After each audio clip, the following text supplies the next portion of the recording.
Hey everybody, this is Chris with Can We Be Real? So excited for you to join us. What episode are we on? I think episode 5 or 4? We're on episode 4. I was going to say 4 too.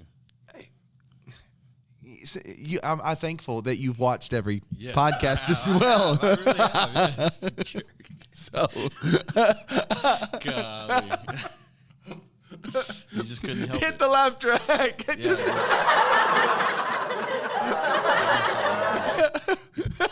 Hey, you didn't start your I time. can right now.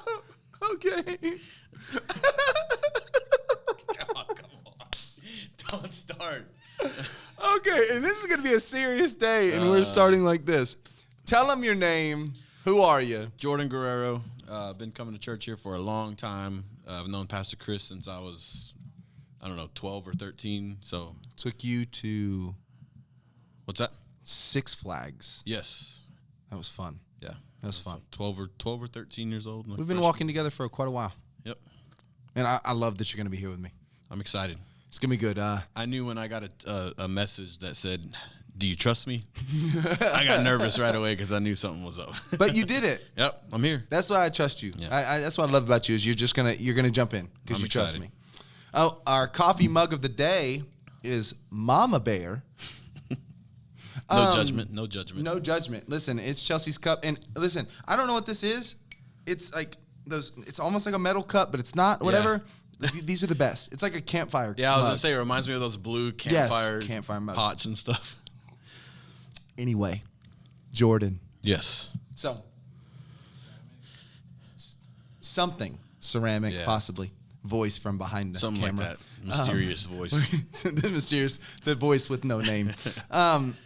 So I was pretty excited, and you were the first person that came to mind when I thought of this subject, because you and I have had a conversation about almost everything we're talking about today. Yeah.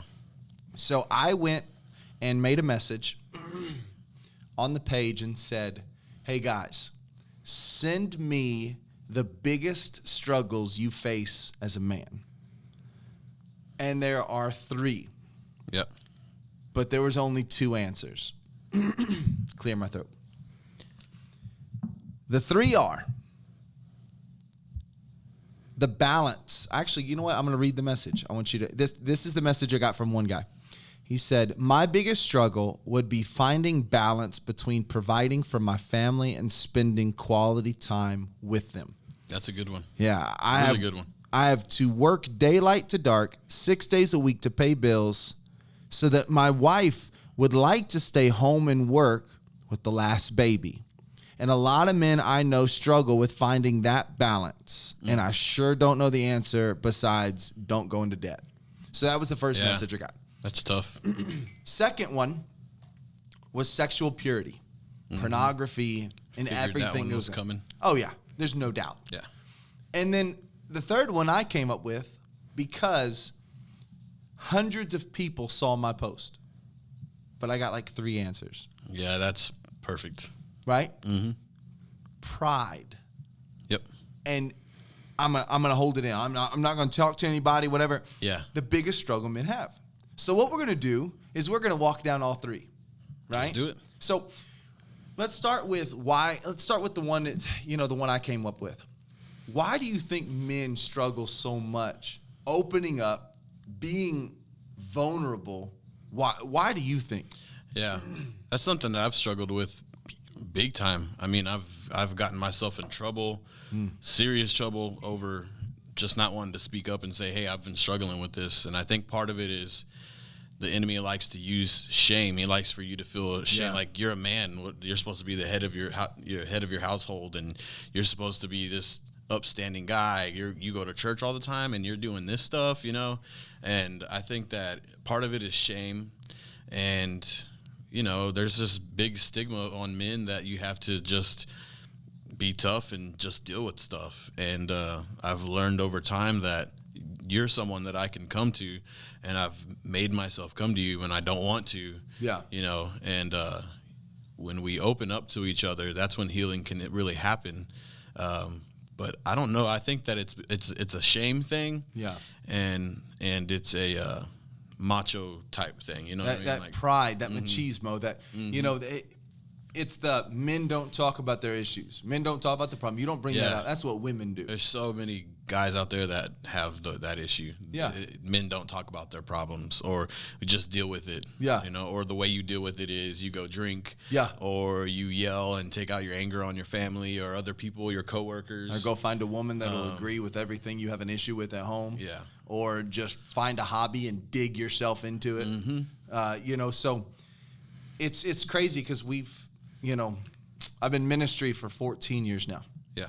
And I've seen it so many times. Hey, man, what's going on with you? I'm good. No, how you really doing? No, I'll be all right. What's going on? No, man, don't worry about it. And it's killing them. Literally, their marriage will be failing and struggling. Yeah. They are bound in some type of addiction. They're just, life is crumbling, but it's no, I'm good. And the funny thing is, the person that's asking that question can tell the Oh, you majority can of the tell. time that something's going on. You can but tell. you still just play this game of Yeah. like, if I cover it up good enough, no one's ever gonna know. Yeah. But man, I've come to realize that over time that everybody knew the whole time what was going on. You ain't hiding it. You're not fooling anybody. No, You you're know? not. We can see it. Yeah. And the worst part is this. I was talking to a guy the other day, and he had messed up, hit the wall, messed up bad. And I said, I'm not as much. I said, I'm frustrated with you, but my heart hurts for you. I said, but I'm struggling and I'm frustrating with every guy that calls himself a friend of yours and let you be this destructive. Yeah. You know what I'm saying? Like everybody that was just cool with you drinking like this. Everybody was cool with you not working on your marriage. Everybody was cool with you. And so I see this, and that's the problem is that guys will come up, and a lot of times what we do is, I don't know what to do with their issue. You know, you go to a friend, hey, man, I'm struggling. Yeah. Let's go drink, right? Yeah. I know one guy that was getting over, like, man, it's just crazy to think about. He was an alcoholic. I mean, horribly. I mean, and lost a relationship because of it. And all these friends that were cool with him all of a sudden stopped calling him as much. Didn't check on him as much. He was screaming out, I need somebody. But if you weren't Nobody chilling was the way they wanted to chill, and they didn't want to talk about it, Yeah. right? Advice goes out every Saturday night, Thursday night, Friday night at the bar, but it's not good advice. Yeah. Oh, man, you know what? Forget her. You know, whatever. She don't know. She don't know what it is to bring home the, blah, blah, blah, blah. And what we do is we just find people that agree with us, and we don't talk to people that have the answer. Help you make excuses, or agree with your excuses, that kind of stuff. Well, okay, so what would you say is the solution for men that struggle with this issue? I think that, well, I can just share what's done it for me, or what's helped me is finding someone that you can trust, getting in church if you're not in church, and finding somebody that you can get close to and ask questions and open up to, that's not going to, someone that you trust. Don't just go pick anybody and start sharing all your business with them. But that's what's done it for me, is not keeping it to myself anymore. I had some issues that got worse because I just wanted to deal with it myself. And then when I wanted to deal with it myself, it just multiplied. And then I'd get into this cycle of like, okay, I'm good now. I can handle it on my own. And then I'd fall in the hole again, and I'd get back up. And it's just this vicious cycle to the point where I just gave up at some point. I wanted to give up at some point. So I think finding someone that you can trust and talk to, that's lived life a little bit, has some wisdom in the situation, that's a big part of it. And obviously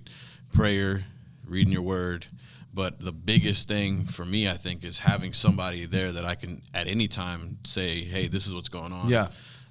That's helped me a lot. And so, what I always go back is, you are detrimental to yourself if you don't have somebody that loves you enough, that will tell you what you need to hear in love, understanding it may fracture the relationship. I can't tell you how many times I've gone into conversations with guys knowing they may dip on this. Yeah, they may not want to have anything to do with you anymore. Oh, they may get mad. Yeah. And I've had that. Who are you? And I'm like, man, I'm trying to help. You know, and you know me. I will get down I'll go to whatever level I can. Yeah. You know what I'm saying? Like what? And it's love. I've walked with you on things, you know, with the cameraman, with Jorge, I've walked with you on things, right? And it's been like almost like a father type thing. I'm coming, let's do this. Yeah. Let's walk this out. But that's the scary part is if you just kind of become an island to yourself. Oh yeah. And you can die from that. Mm-hmm. Okay, so I got a question for you. Let's say we have some wives watching right now, and they see this detrimental behavior in their husband. Yeah. What can a wife do? Just something came to my mind right away is what you shouldn't do, what you can't do is make excuses for your husband. Oh, I wouldn't even think about that. That's good. Well, because that's, you know, I've experienced that before, and it's just, it makes you get, you know, trying to cover things up and everything. It just gets messy. It just gets bad. It makes things worse. I never want to put my wife in a position to where she has to sacrifice her character to save mine. Yeah. You know what I'm saying? Yep. I don't want my wife to sacrifice her character in order to save my butt, right? And we'll see that. Well, you know, his job is, or, you know, his dad was, well, you know, money is, and the problem is this, what we've got, and this is the thing that I hate about us hard-headed men. We will see our friend drowning. Well, I can't be the one to talk to him. You know, I can't be the one. Yeah. You know, I mean, you know, I don't know what you want to tell me. Yeah, or I'm worse off than he is. Yeah, you know, exactly. Stuff like that. And that's the thing is that what happens is, and you labeled it, the enemy wants to keep us in shame so we don't go open those things up. Yeah. Worked on me for a long time. All day. I mean, I'd never come and talk like this in front of people. No, this would never have happened. No, right? Just like a couple of years ago, it would never happen. And I've felt so much being lifted off of my shoulders because of just freedom, you know. From no doubt. Another, going back to what you asked me, another thing that I'm gonna answer it differently. Another thing that a wife can't do or a spouse can't do is, well, I said the first one was make excuses. The second one is, you know, being too hard on somebody about something that they don't understand. Like I struggle with addiction, and people that never been addicted to anything don't understand that. When you're addicted to something, you can't. There's times where you just can't say no. Like I mean, I'd be driving by the liquor store sometimes, and I'd be like, no, I'm not going to do it today. I'd prepare myself as I left work. Yeah. And then as I drive by, you know, and I'm not saying it wasn't me that turned the wheel or anything like that, but I'm just like at the last minute, I'm just whoop. Yeah. I give in. You got into autopilot. Yeah. And it's just like, I've done it so many times that, you know, but anyway, my point is when we're already hard enough on ourselves. Yeah. Men in general, but people that are addicted as well, even more so. We've beat ourselves up a million times in our head already, and then you're going to add on top of it. So you added both sides. You said don't make excuses for it, but then also don't be the sledgehammer that, you know, and that's the hard part. And listen, it's not fair. You can't do it alone. It's a hard balance, and it doesn't make sense. But no, I mean, I have a wife that's special, man. She prays for me. She's just a different person. That's good, and it takes somebody like that. You know, it takes somebody that has their full trust in God to be there for you. And it doesn't have to be maybe it's not your spouse. Maybe it's, you know, your pastor or somebody that's going to be for there. Maybe your pastor's going to have to counsel you and your spouse. Yeah. You know what I mean? That's happened with us before too, you know? And no doubt. And the hard part about it is pulling back your first reaction of wanting to beat them across the head because they're messing up again and going at it in love. The Bible says the goodness of God leads men to repentance, right? Yeah. So I'm not excusing the lifestyle because I said don't make excuses. That's what you said. Don't make excuses. But we've got to also make sure that what we're doing is we are loving someone towards that. Hey, encourage them. Man, I've seen some change in you. Hey, you know, I really, you know, think you need to go talk to so-and-so, you know, build those relationships, you know, do those things. Yeah. And it's a lot in how you say things too. And poking at people was not one way to do it. You know what I mean? And just the way you handle it. And in love, like you said, in love and God's grace is what's made me realize, like, holy moly, I've done this stuff how many times in a row, and he still loves me, and he still thinks that you know I can still say I'm a child of God. And it took me a long time to figure that out. Yeah, like the shame is what did it for me. I'd mess up, and then I'd be like, you're a piece of trash. Mm-hmm. There's no way that God loves you when you do this on purpose, like knowing that it's not what he wants you to do, and you do it anyway. You know what I mean? You go through that whole cycle. Totally get it. And I'm finally getting to where I realize, like, man, you are somebody. Like God does love you. That's special, and you can get over it. You can be somebody else. You know, fleeing from sin is extremely important. But if that's your only motivation and you're not running towards a relationship with God, you're never going to make it. Yeah. Right. So when I look at it, and another thing too is you can pray for God to send people along their path that they don't see, you know, and open up those opportunities. Right. And listen, God loves us sometimes enough to where he'll allow our struggles to come to the light because he loves us enough. Yeah. Right. And that's the hard part is we sit there, I can't believe this happened. Man. It was coming for me. It was, right? For me too. And God loved me enough that he let my wife find me in the midst of my struggles. Yeah.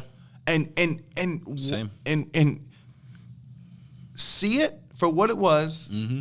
And it was almost like a freeing thing. It was finally like, okay, she knows now. Mm-hmm. She knows. I literally had a time when I prayed, and I can remember praying, like, I can't quit this on my own. I can't stop this on my own. God, can you please let something happen? Yeah. And something happened, you know. Like, it was going to happen eventually because I was being an idiot. Yep. But, like, I just, like you said, it needed to happen. Like, it was like a freedom because then finally, everybody finally knows you're done trying to hide stuff from people, and we can address it. We can do something about it. The enemy plays in that. You don't want to say something about it yourself. No doubt. Enemy plays in that because what he'll do is go, man, and then what he does is just keeps adding weight on you and keeps adding weight on you and keeps adding weight on you. And you know what? This leads into the second thing because a lot of these things, you know, when it comes to pride, now the next one is going to be extremely important too, and it's that work family balance. Oh yeah, it's not easy, man. That's a hard one because I'm sitting here thinking, like, when I get home in the evenings, you know, I get home around this time from work, and I'm at work at 5:45 in the morning, you know, like the message said, from dusk till dawn basically.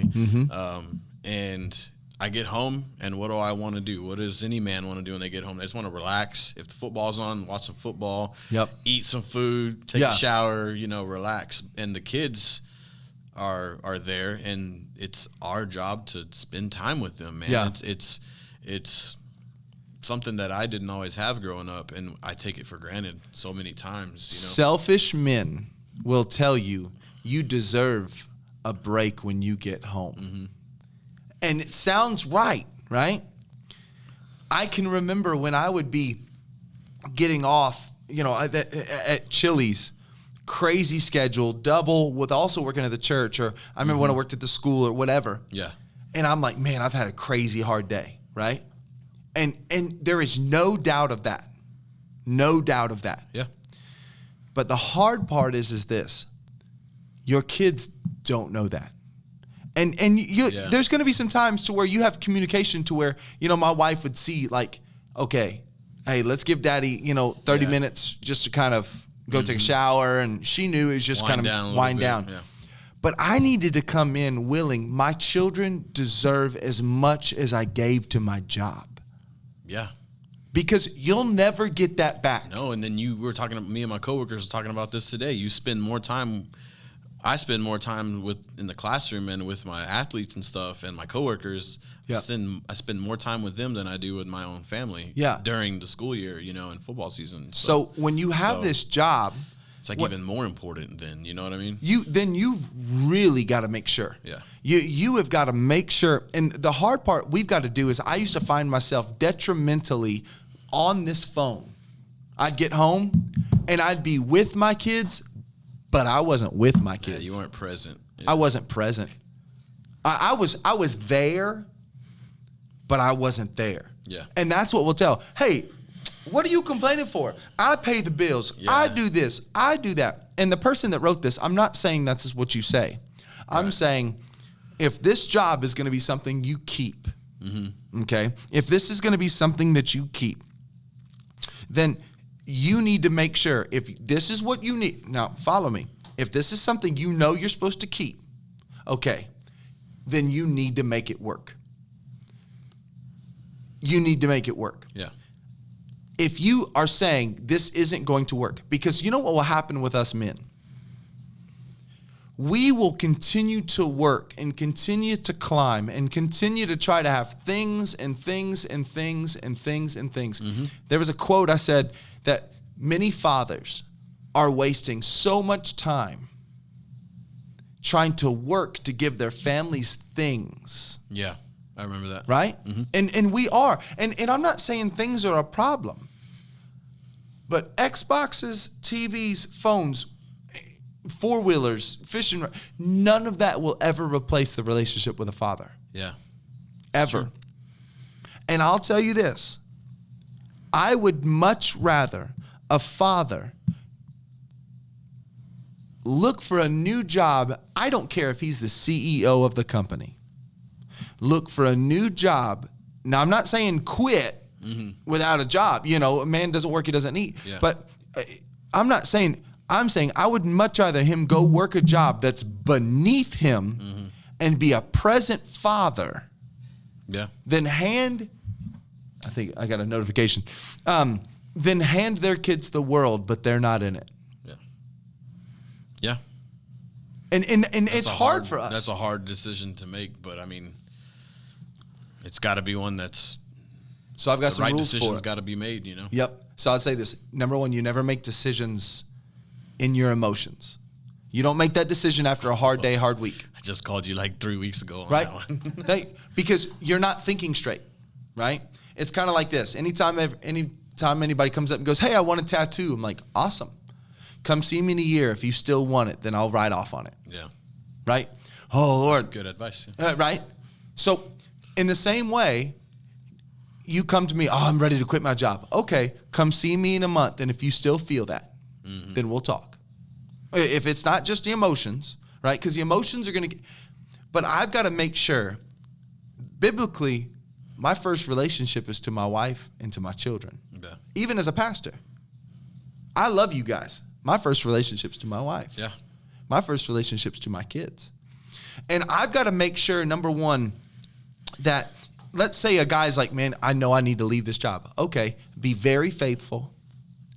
Change everything you can at home. And if you're only at home 20 minutes a day, those better be the best 20 minutes those kids have ever had.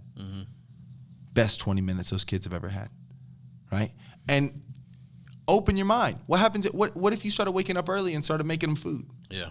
What if you started getting up and make sure, hey, you know, that's my book. I read. I pick things like every night, Haven and I read her a book. I read her a chapter. That's our moment. That's right? quality time right there. That's quality time. So it's making sure that, and some dads might need to realize they're trying to pay for things, and maybe you need to stop climbing. Yeah. It's okay to stop climbing. It's okay to if that next promotion doesn't come, make sure your family's strong. Invest into those things. Don't make a decision out of, but really ask yourself, what do you want? Because then you get older and you retire and you look back and you're like, man, I wish I would have spent more time with my kids. I hear it said all the time. I can't say that from experience, but I hear it said a lot. All the time. So. And that's, I don't want my children showing up to my funeral waiting for the will to be read. I want my children showing up to my funeral bringing stories of who I was. Yeah. And you don't get that at your funeral. You get that now. Yep. Right? And, I think of moments like with Houston, he's 3. Houston's 3. You know how easy it'd be to stuff an iPad in his hand on my day off? Yep. And just be like, man, I just need some moments. I just need it. I'm afraid there's a lot of people that are letting smartphones and iPhones and iPads raise their children. Yeah. I don't want Blippy raising my son. Yeah. I don't want it. The Blippi's good. Don't get me wrong, but I don't want.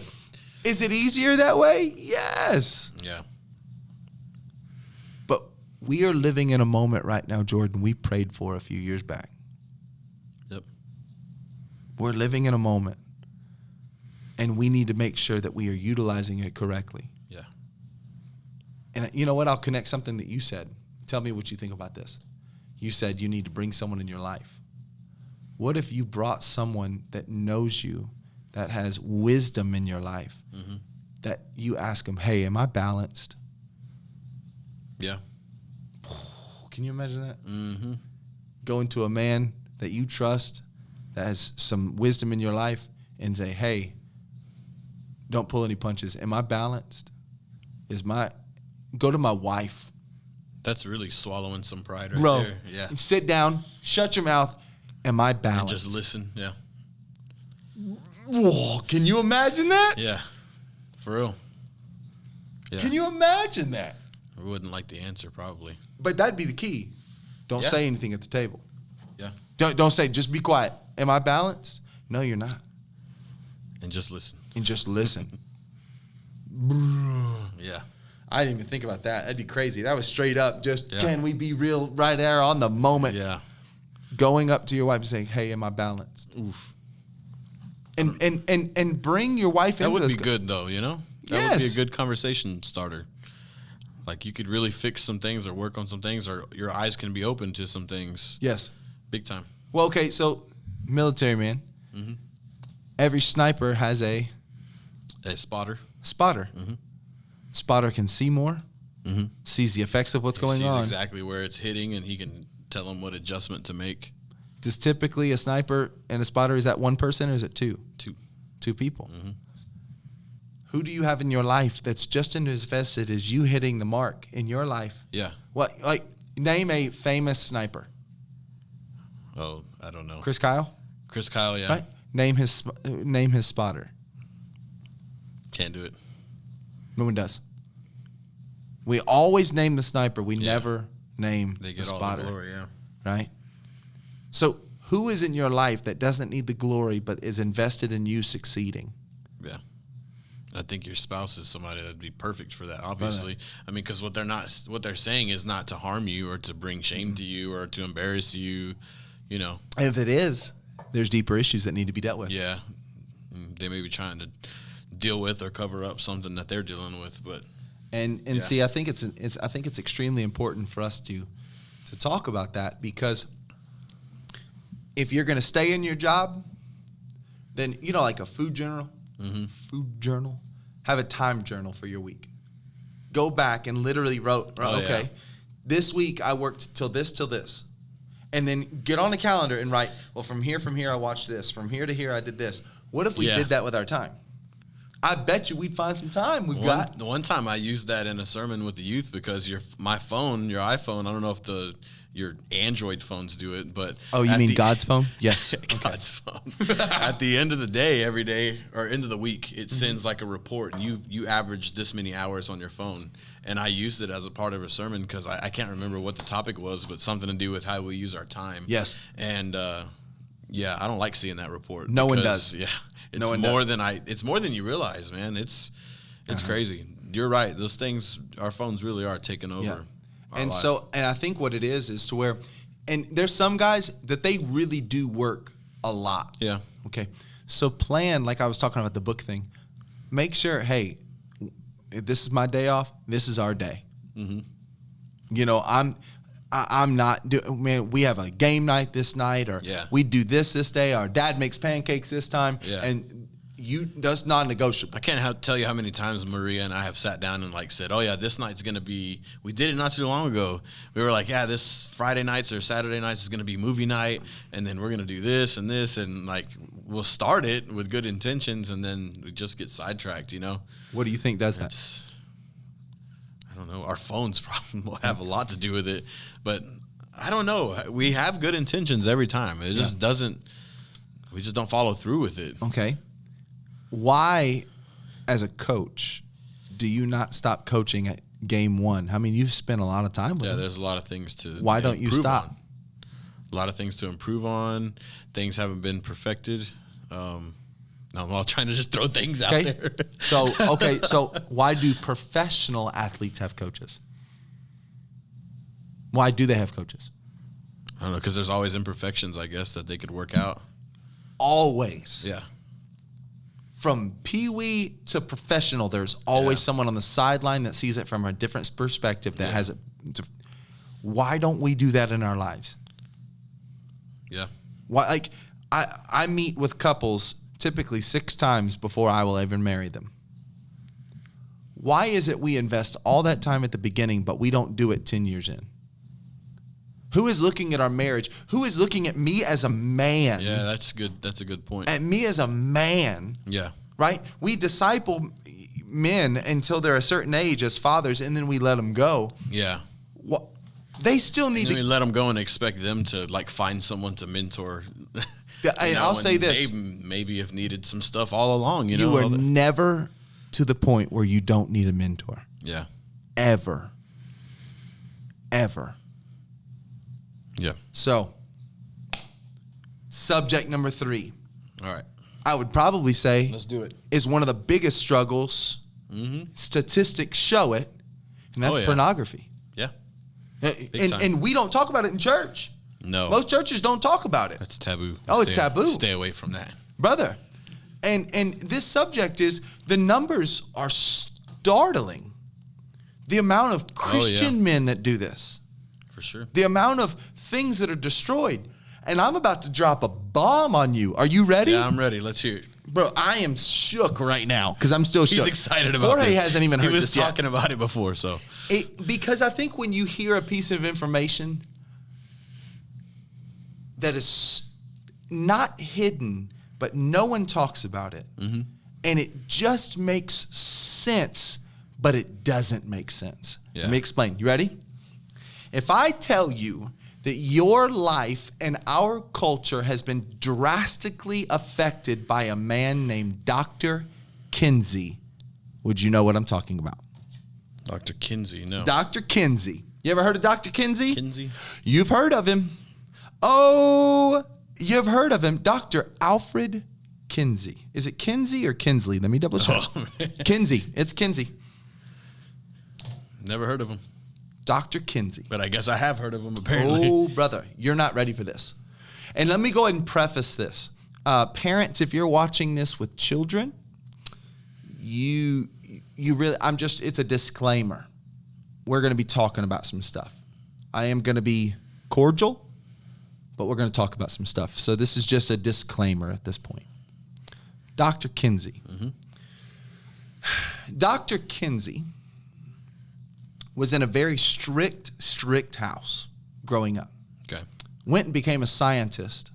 And at this time, and this is like the 1910, 1920s, 1930s, at that time. Okay. And he finally got sick of it and tired of it. So he began to explore sexuality at every level he could. Wow. Multiple partners, blah, blah, blah, blah, blah. Oh, you're not ready for what I'm about to tell you. That's dangerous. Bro, I'm telling you, you're not ready for it. You're going to go home and you're just going to sit there and say, are you kidding me? And you are too. We're going to do a full podcast on this subject. Oh, dang. Full, okay? Dr. Kinsey. There is a Kinsey Institute based off of his studies. Dr. Kinsey got a team together and they wrote a book. Okay? And I think it's called Sexuality in the Mind of a Man and Sexuality of a Mind of a Woman. Something like that, right? Selling on Amazon right now. Okay? Dr. Kinsey had a team full of people. And their job was to study sex. And they would take notes and they would ask questions and questionnaires, and they were quiet. Nobody knew. It was totally, what is it called? You are anonymous. Yeah. One of the questions wasn't, have you ever had sex with a pig? One of the questions was, when was the first time you ever had sex with a pig? Wow. So that people that were into bestiality didn't feel judged and they could talk about it. They would open up. And open it up. Okay. Oh, no, we're just scratching. Get ready. He begins to study all of this. Mm-hmm. Nothing's off the table. Well, he finds a man that he named Mr. Green. Mr. Green was a land surveyor and a serial pedophilist. Serial. Yeah.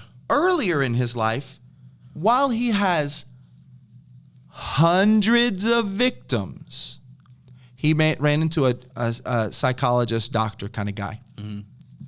And the psychologist and doctor said, you're going to keep doing what you're doing.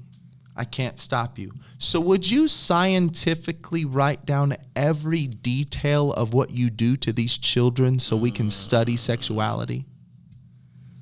That hurts. He's traveling around the country abusing children from 2 months old. And logging it. With stopwatches. I'm not kidding you. To the level, guess who finds out about him? Dr. Kinsey.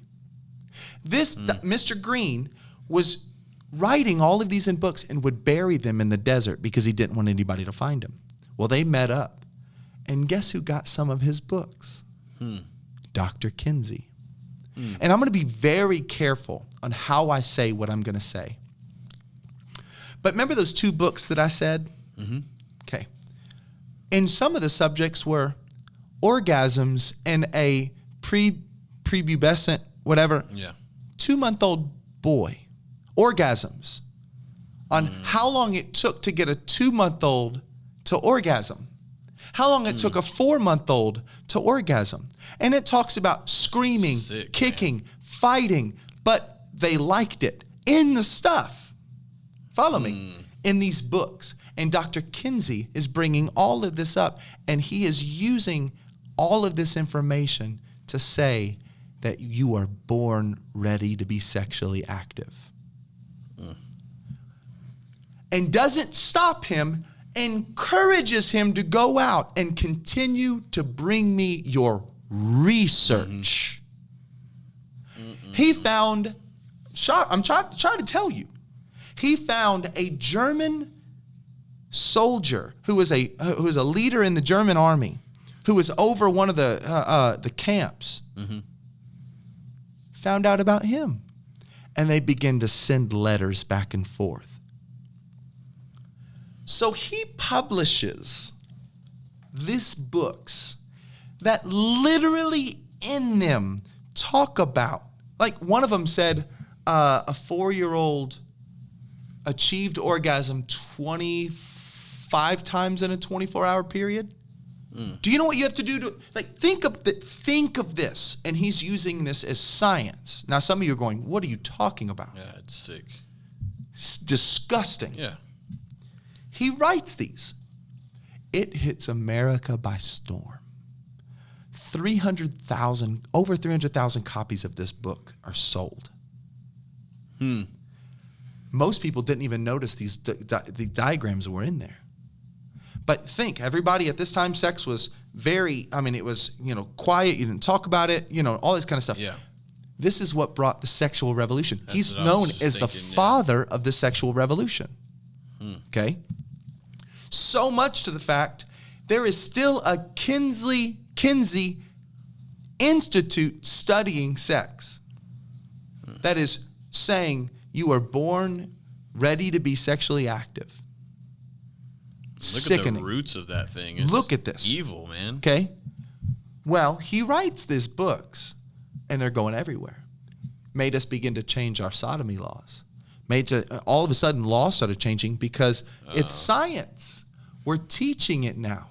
So now, if you want to know where the basis of our studies of sexual reproduction and sexual activity from schools, it's from Dr. Kinsey, who started this.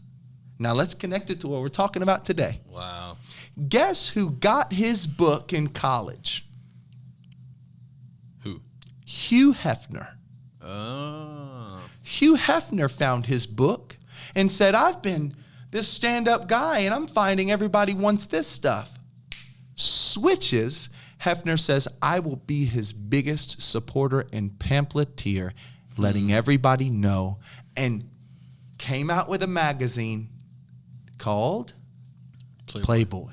Yep. And he said this magazine will be following what we found out in these books. Wow. Pornography. Yeah, when was that? What years was that? This is like right after World War II. Because I don't know exactly when it happened of when pornography was legalized. I mean, because it all just makes sense, that whole timeline, you know, like. Yes. Man. And here's the struggle. Here's the issue. I watched a documentary about him. There was a filmographer that began to work with Kinsey, and Kinsey told him, he says, hey, careful. When you do this job, you're going to begin to fail to be able to be stimulated because you're so visually stimulated. So now you're not going to be able to have normal relations with a woman. Now, we said, can we be real? And I told you, kids shouldn't be watching this. Yeah. Kinsey got to a spot to where he performed a don't say anything. Let me finish it. Let me think what because I want to make sure I say the right word. A circumcision on himself. He was so jacked up, and he ended up dying from a disease in his privates. Like an infection or something? From all of this stuff he had been doing. Not from the circumcision, okay. because it was a sickness that came from this masochist type, all the stuff he was doing.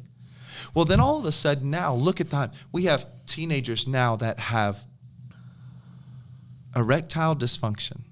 Teenagers.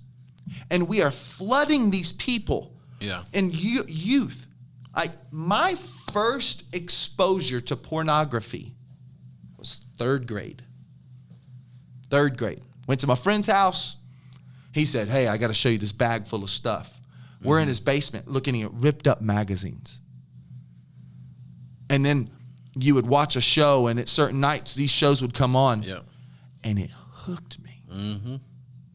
Jordan, it hooked me. Yep. And here's the problem. I remember growing up and said, well, this will end when I'm a teenager. Well, this will end when I'm. Or when I get married. Yeah. Oh, this will end. And then what happens is you get this idea that it's just going to magically go away. But what did we talk about earlier? We sure ain't talking about it because that's embarrassing. Yep. And I bet you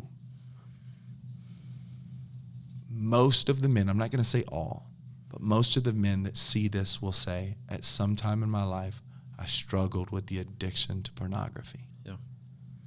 And For when sure. you begin to see what this industry started with this study, That's sick, man. disgusting. Yeah. So here's my thing. Everybody's talking about human trafficking, save the children, blah, blah, blah, blah. And they're like, oh man, pornography exposes this. Yes. But you need to know that it's been going on for a long time. Yeah. The studies from this book that can still be found on Amazon where half the information was found from abusing children. Found from abusing children. It's terrible. Terrible. And we see a generation of men that are dying. Sex is a gift from God. It's been twisted. It's been twisted. Like big time. Big time. And we'll have a man, you would have asked me in the midst of my addiction to it, oh, I'd never hurt a kid. Yeah. But I'm celebrating an industry that started from it. with that, yeah. Started from it. And we're looking at this, and I'm telling you, it'll shake you. So we see this industry that is destroying men. But here's the thing, they think, this is not hurting anybody. It's just me. Yeah. I'm the only one looking at it. No, yeah. It took me some time to figure that out too, because I believe now, because I've been taught that the decisions I make right now are going to affect my kids, no matter how much I think, how much I try to hide it or whatever, because I tried to hide alcohol, and the same thing with pornography. It's going to affect your kids and your kids one day. No doubt. You know, so And that's. I have people ask all the time with it, what do I do? Because I can remember being a teenager driving in my car, screaming at the top of my lungs, God, take this away from me. I can remember breaking devices. I'm never going to go back. Oh, yeah. If I could just remember how this felt. Right? And what happens is that we're afraid to talk to anybody about it, but it is destroying the church. Yeah. It's destroying men. It's kind of like when you said a while ago, when you see a friend sees another friend drowning, Yes. but they won't say anything. No. No one will address it, you know? We've got wives wondering why there's a struggle going on, not knowing there's a struggle going on. We've got, and ooh, can I talk about something real quick? Do it. Hey, parents. Yeah, you will anyway. Hi, it's Chris. I get it. Your young kid wants a I phone, think I know where you're going. right? And you want them to be one of the cool kids. We are giving our kids rights to make decisions and see things that they were never supposed to see at their age because we don't want them to unbe like any of the other kids. And I can promise you this. If there's a will, there's a way. Yeah. I mean, we did it when there was dial-up internet still. Dial-up internet. Waiting for we'd one sit there picture. and wait, and It's then- there. And It's I mean, there. we found a way to do it. And now it's right there in their hand. Everything is there. It is there. It is the easiest thing to find. And here's the hard part too. Oh, well, my kids just got an Instagram. It's on there. Oh, well, my kids just got a Facebook. It's on there. How is it a Facebook? I've seen people post stuff on Facebook that hadn't got deleted yet, full out scenes. Oh, well, my kids just got a Twitter. It's on there. My kids got a Snapchat. It's on there. Yeah. Well, my kids just got a tablet. Oh, it's on there.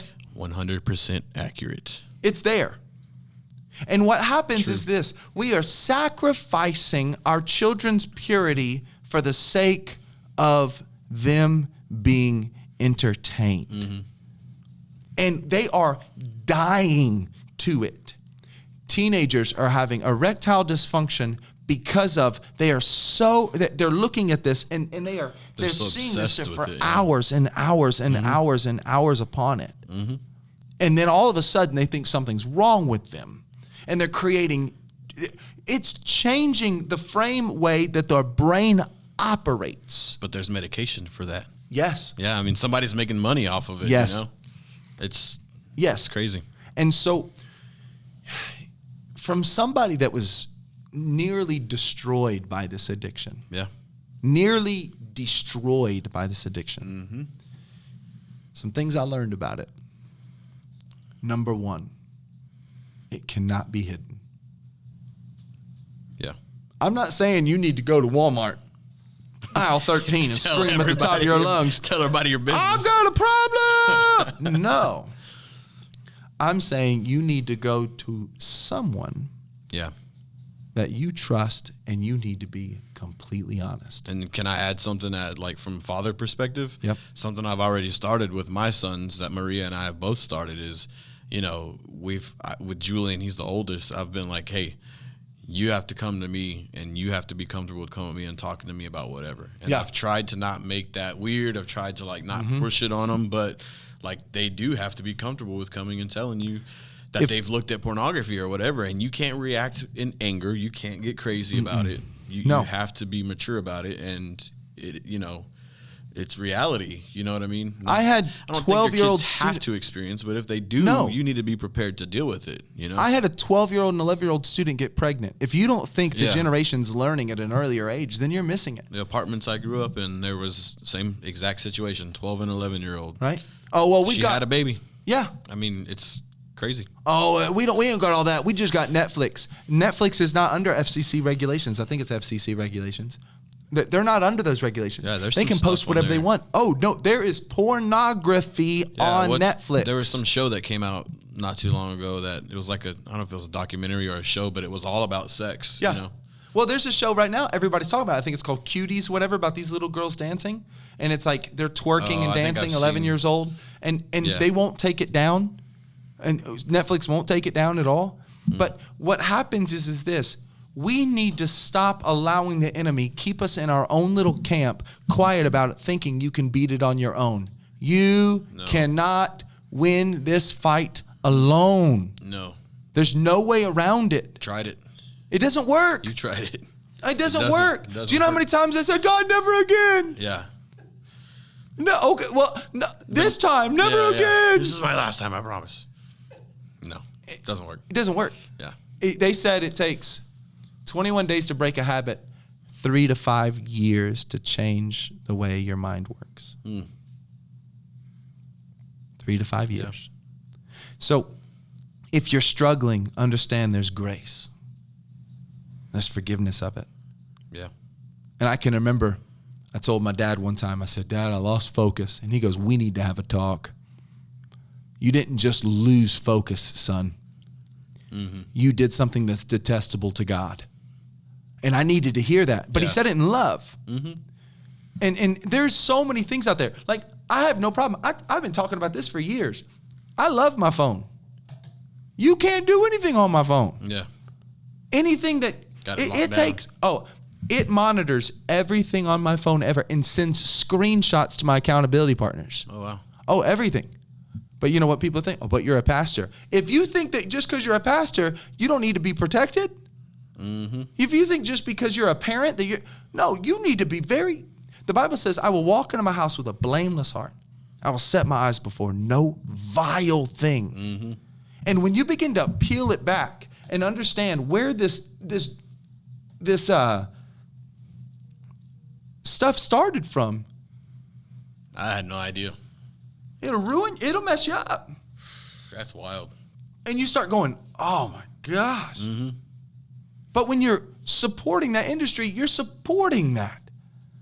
You are supporting this. And so I look at this struggle. So understand, number one, man, there's grace and there's forgiveness. Number two, you've got to stop fighting it alone. Yeah. But I'm not saying you need to just go to anybody. Yeah. Be very wise on who you go to. Be very wise. That's a good point.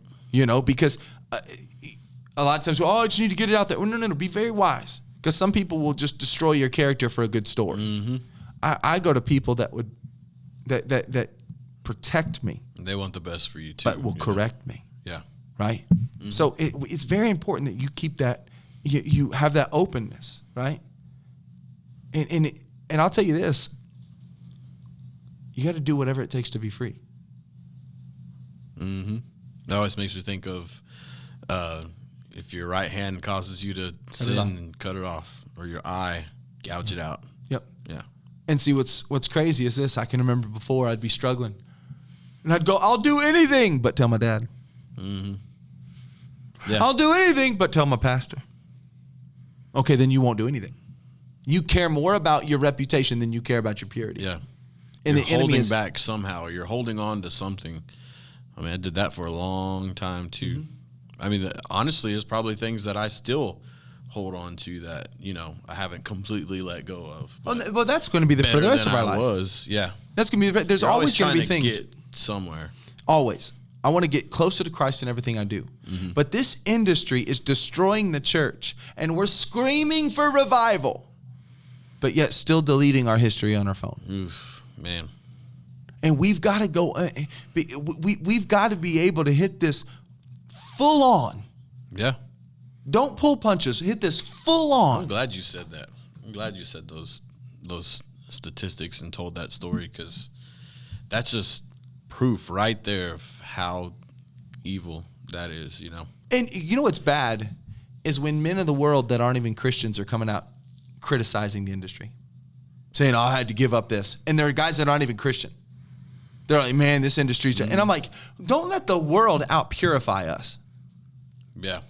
Don't let the world do that. Mm-hmm. Because I don't want them to see the bad of the industry, but the church is, we're sitting so quiet. Yeah, we're not doing anything about it. No. We've got men drowning in it. Mm-hmm. Drowning in it. And I'm telling you this, listen, for men that are struggling with it, I promise you freedom feels better. Yep. Because you know what happens when you look at that stuff? I don't know if I've told you this before. They've equated it to drug addiction because the dopamine flush that you get, that euphoric feeling real fast. That makes sense. Dopamine you're flushed by it. You are getting hit by it, and you become almost a drug addict to dopamine. It makes perfect sense. I mean, like, because you're only supposed to experience that in a relationship with your wife or your spouse, you know. So, like, when you're doing that over and over and over again, you're killing that system over and over. It's just like that's why people overdose. Because they get so used to this drug, heroin or whatever it be, and they build up this tolerance to it, and they need more, and they need more, and they need more, and the more often, and then they end up killing themselves. I mean, not that this could literally kill you, but I mean, well, do you know sin-wise, yes. Do you know death? One of the linking feature between almost all, not all, but almost all psychopathic killers? Does it have to do with pornography? Or some type of sexual abuse or something? Yes. So pornography. And it makes me think of depression too. Yeah. Because your dopamine levels are getting so high, and that's what you get used to. And then when you don't have it, you get so low. You're on this roller coaster. You are. And it has to cause depression. Because what happens is this. What used to get you going don't get you going anymore. Going to the stuff that you couldn't imagine. And then it moves into, well, it's got to be in real life. Well, I've got to, and it always builds. Yeah, it leads to something no doubt worse and worse or further and further. Enemy's not going to come at you and say, hey, man, I know you like that girl. You should go kill her. But all of these psychopathic killers started with demoralizing and dehumanizing women to being property and just being things, so it was easier to transition them down that line.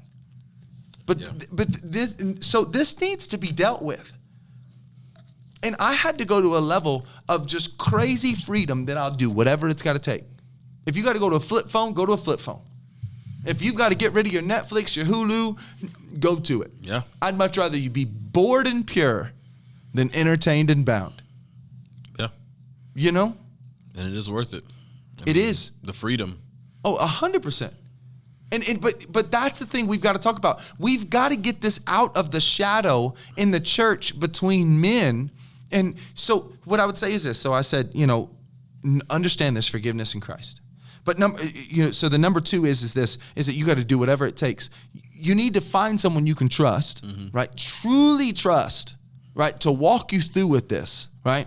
And then you need to begin to put things there instead of, right? I need to be putting word in me. I need to put time with my wife in me. I need to be putting time with my kids in me. I need to be putting those things in me to build myself up. Same thing goes for spending time with your family, when you get home and you want to just relax and stuff, why not have at least once a week have a little Bible study or something? I used to be really good about that, and I haven't been that good about that lately. And the kids love it, man. Yep. But I mean, for any of those three things we talked about, replace, take some time away. I used to be good about getting up earlier before work. I need to get back into that, but getting up earlier before my alarm, and if I have a few minutes, I've gotten ready earlier than I thought, and spend 10 minutes on a Bible study or just read a little bit and pray. I always pray on the way to work or listen to worship or something. Fill those times with your word or with prayer, things like that. And it's important for us to deal with these hard subjects that many of us fight with, and we've got to go at it head on. We've got to go at it. And we can't just flirt with it anymore. Skate around it. We can't deal with it and just hope it'll get better. It won't hope to get better. No, it's going to get worse. We can't just sit here and say, well, I'll grow out of it. No, you won't. You'll just strengthen it. You'll just strengthen it. And so these conversations have got to happen. And I know that there's some guys that are watching right now that are struggling with this. Yeah. And they go, that's exactly how I feel, right? And so what you need to do is it says that when you ask for God forgiveness, you're forgiven. But when you confess to your brother, you're healed. Yeah. And there's got to be that brother that you go to, iron sharpens iron. We've got to walk together. We've got to be able to lay that out, right? Yeah. There's so many, like mine, just as a little plug, I've got Covenant Eyes on my phone. Mm-hmm. Covenant Eyes is the thing. Invest in it. Don't tell me, I'm looking for a free. Give me your bank statements. I'll show you where you've spent the money. Mm-hmm. Right? Hey, give me your bank statements. I'll show you. Oh, that one drink at Starbucks? Oh, no, you good. You can do it. No, you good. Right? Invest in this. But also invest it for your kids. Yeah.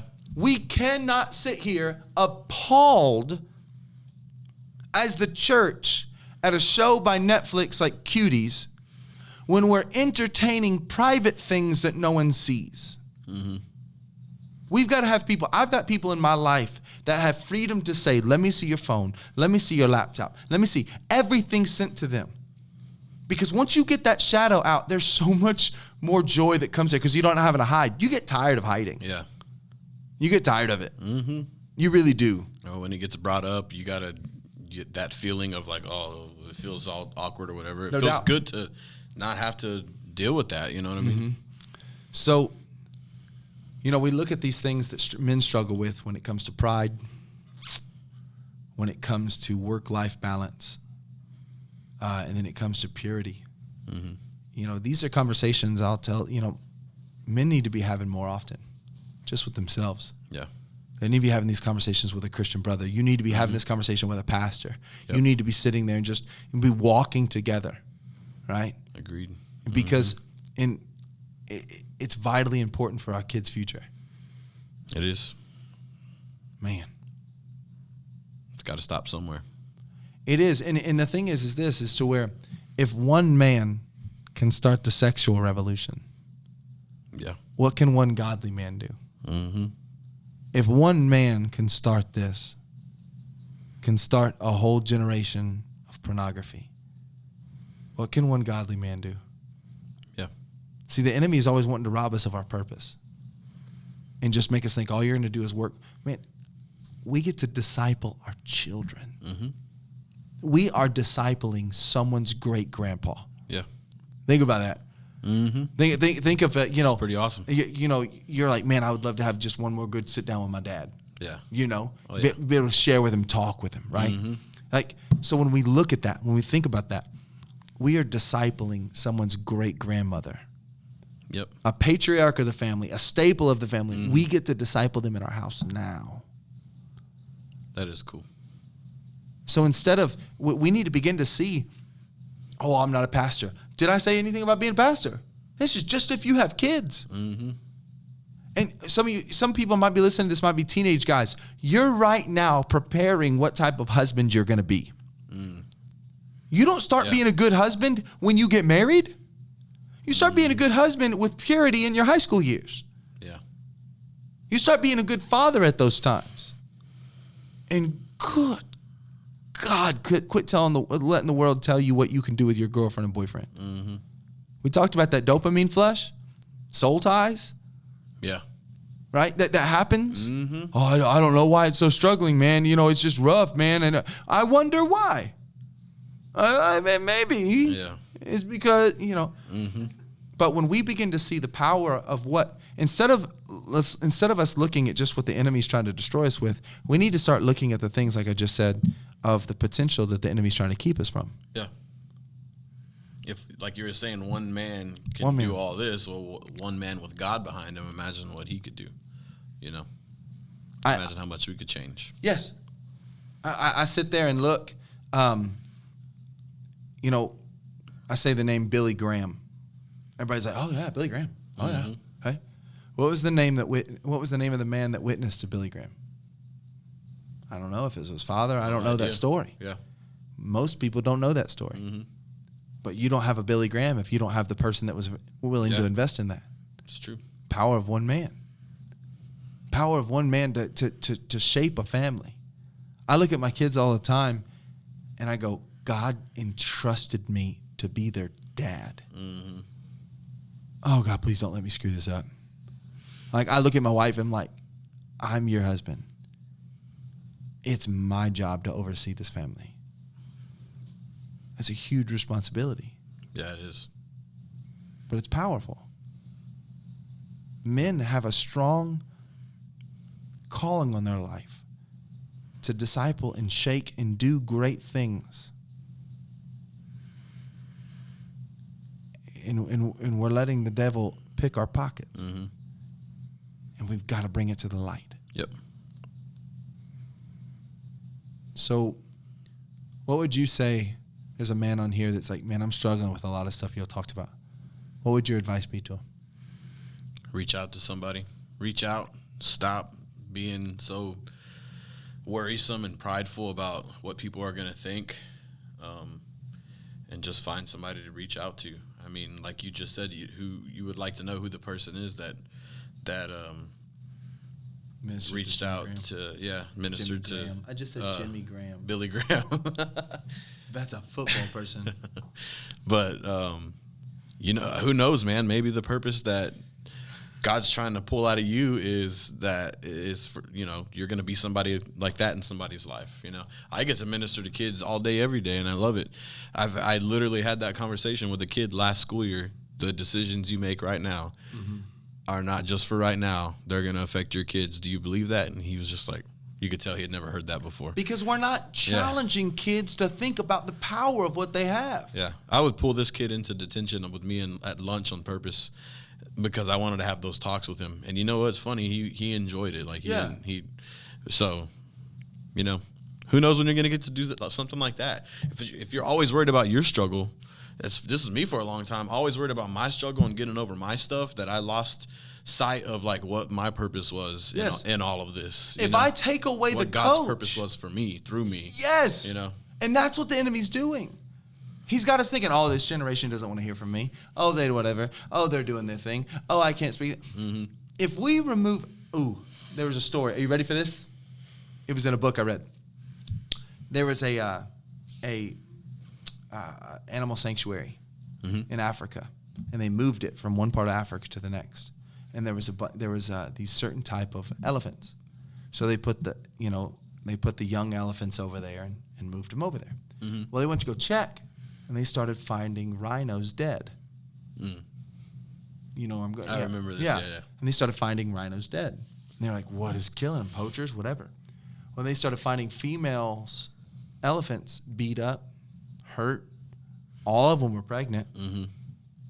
And they found out what it was is they didn't bring the mature elephants over. As soon as they did that, they had to pay for it. It was expensive. Mm-hmm.